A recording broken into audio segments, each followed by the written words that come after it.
Prismatic.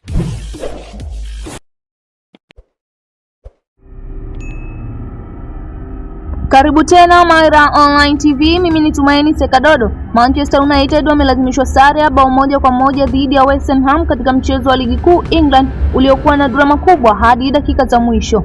Wakati West Ham wakiamini wamepata ushindi muhimu, bao la dakika za majeruhi la Benjamin Sesko lilinyima furaha hiyo na kuipa United pointi muhimu. Hebu tuangalie kilichojili kwenye mchezo huo.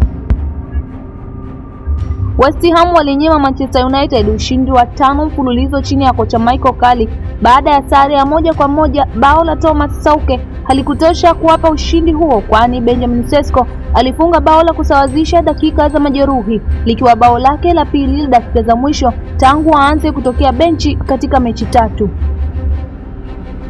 Katika mchezo huo Manchester United walimiliki mpira kwa muda mrefu, lakini walikosa majibu dhidi ya West Ham waliocheza kwa nidhamu na nguvu mpya. Kipindi cha kwanza Aaron Wan-Bissaka aliokoa bao la wazi kwa kuondoa mpira mstari wa goli baada ya Luke Shaw kupiga shuti kufuatia kona iliyopangwa vizuri. Kipindi cha pili kulikuwa tofauti kabisa. Dakika 5 baada ya mapumziko, Jarrod Bowen alimzidi nguvu Luke Shaw na kutoa pasi iliyomkuta Thomas Sauke aliyefunga bao la kuongoza mbele ya kocha wa England Thomas Tuchel.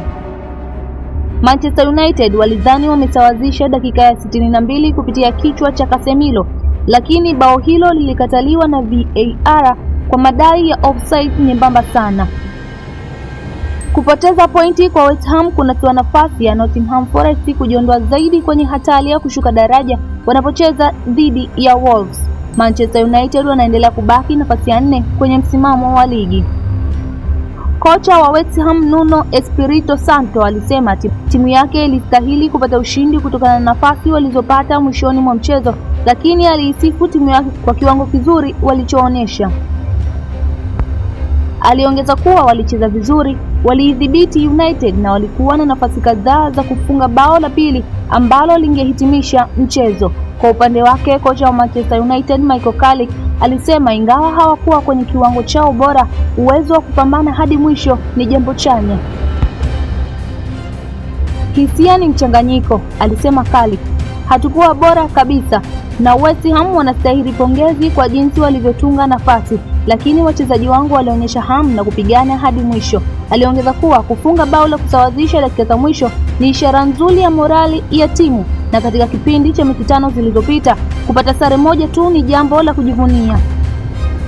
Kwa ujumla ilikuwa mechi ya ushindani mkubwa, West Ham wakionyesha kiwango kizuri, lakini Manchester United wakionyesha moyo wa kupambana hadi dakika za mwisho. Je, unaona sare hii ni matokeo mazuri kwa United au wamepoteza pointi mbili muhimu?